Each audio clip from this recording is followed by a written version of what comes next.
My cat said hello. Let me start off by saying that my wife doesn't believe in paranormal entities or anything of that nature. We have 3 cats, and one of them likes to be a rebel, jumping onto counters and meowing at the top of his lungs just looking for attention. He does this throughout the night, and it's a regular occurrence. Last night, after a few beers and video games, I decided it was time to head to bed with my wife. When I woke up this morning, my wife was basically attached to me with wide eyes and a nervous look on her face. I asked her what was wrong, and she proceeded to tell me what happened last night. She said that around 2:50 in the morning, she was woken up to a noise that sounded like one of our cats downstairs meowing unusually loud. After giving herself a few seconds to perk up and fully pay attention, she said that the meows sounded more like a person trying to mimic a cat, and it kept saying, "Hello." After meowing for 2 to 3 minutes, a loud bang came at our door, and then a notification went off for a motion sensor at our front door. When she told me this, I checked my phone, and sure enough, there was a notification for motion detected at 2:52 a.m. I asked her why she didn't wake me up so I could grab my gun. She said she was frozen with fear and didn't want it to hear her make a noise. We're out running errands while I'm telling this, but something made me uncomfortable about her story. Last night I set the home security alarm around 9 p.m., and we didn't turn it off till we walked the dog this morning. To make things worse, we had slept with all of the animals in the room and the door was closed. So whatever was in our house or outside the front door was not one of our animals. Obviously, the first thing that came to my mind was a skinwalker, but maybe I'm just being paranoid. I checked all the rooms in the house after I got up. I'm not sure what I could have done anyways. It's very odd that my wife was scared so badly by something she doesn't necessarily believe in. We bought this house brand new, so no one has lived here before. When I'm home alone, I do feel like I'm being watched or someone's always walking directly behind me. My wife also said that the house has given her chills since we moved and something is just off about it.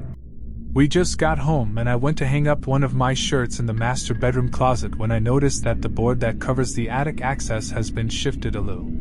When I asked my wife about it, she said she's never been up there and the builders would have placed it back in its original place before we made the purchase.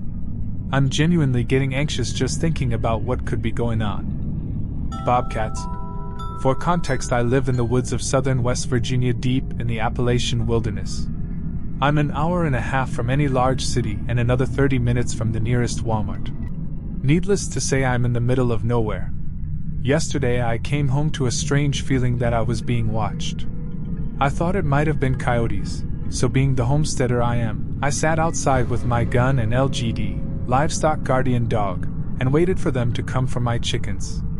My dog was alerting me to the presence of something, but when he would get close to where it was, it seemed to disappear. He'd stick his nose in the air and catch wind of where it was and run to it, never finding anything. Fast forward to tonight, and I have the same feeling. I take my light outside and shine it at the edge of the woods and I notice eyes staring at me. This is odd considering my 150 pounds LGD is going nuts barking and looking for this thing, and it's sitting still not moving. I walk right up to it, and I see a bobcat looking me dead in the eyes from 10 feet away. It looked away from me and walked around a tree completely not paying me any attention. Now, for those who live in the city, bobcats are extremely rare to see, let alone come within 10 feet of shining a light directly on it. I pulled my pistol out to shoot it, and it didn't go off. I racked it back and tried again and still nothing. It felt like something was holding my trigger back. I ran inside to get my shotgun and I followed it into the woods about a quarter mile before I lost it. Keep in mind it never once ran from me but instead walked slowly as if it was leading me somewhere. When I came back out with the shotgun and followed it into the woods, as soon as I crossed the woodline, fog rolled in as if someone had a fog machine and was aiming at me. I couldn't see 5 feet in front of me. About the time I turn around to come home, I see through the trees faintly my fiancée standing on the porch looking back and forth from me and a spot far away behind my house in the woods. I come back down and she's freaking out. She said she heard me screaming bloody murder for her to help me. She said I was screaming her name and helped me from well over another quarter mile from where I actually was. She came outside to help me when she seen my light in the opposite direction of where she was still hearing the screaming. During this whole thing I never heard screaming once, and I never screamed myself. However, I had the constant feeling of being followed and watched. But I could never find what was doing it. The night's young and I expect it to get weirder. I didn't add this in here originally, but I had recorded 30 to 45 seconds of a video that only saved 2 seconds of footage of me walking up on the cat. Also, people are confused why I went back after it after I was safe myself. I was never in danger, or at least I thought I wasn't. However, I have chickens that it was 50 yards away from. Yes, I can get more, however it's way easier to shoot something than it is to spend another year raising chicks from day-old hatchlings, and my dog is a purebred I paid money for. His job is to protect my animals. However, when it comes to cats, dogs are extremely under-equipped to fight them. They don't have claws like cats, and cats are way sneakier. It was a better option for me to go with a gun than to send my dog that I care for after this cat. Also, I would rather something not suffer if I have the opportunity to do so. Sending a dog after an animal is a good way of ensuring something suffers. He's the last line of defense essentially. I'm the first. I didn't shoot it when I followed it with the shotgun cause I didn't have a clear shot. It was always just barely out of range, and there were a lot of trees and bushes in between me and the cat. I'm not one to take unethical shots unless some kind of life is in imminent danger. It hasn't killed any of my animals yet, so I'm not looking to wound then kill it unless absolutely necessary. Something in White Rim Road.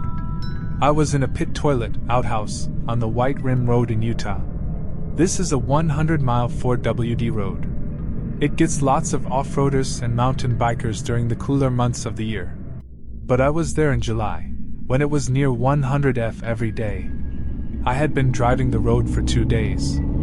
I hadn't passed anyone else traveling in either direction. It's so quiet and so remote that you can see the dust from someone else's vehicle from miles away, and hear the sound of their vehicle from almost that far away as well. There is only a pit toilet every so many miles, and in order to keep the area pristine, you are not allowed to do the usual backcountry procedure of digging a cat hole. You are required to use the pit toilet. It's a good rule. So, I walked into the pit toilet and sat down. I didn't bother to close the door because there was no reason to close it. I was by myself in the middle of nowhere. No sooner had I sat down than the door slammed shut. It would be fun if I could say that it literally scared the shit out of me, but in fact, it made me pucker up. There was virtually no wind that day. It was hot and stagnant. There wasn't another human within miles of me. How the hell did the door slam shut? I sat there for a few seconds, waiting to see what would happen next. Nothing. It was dead quiet. I finally got up, pulled my pants up, and opened the door. I stood outside the pit toilet and looked around in every direction. Nothing in sight.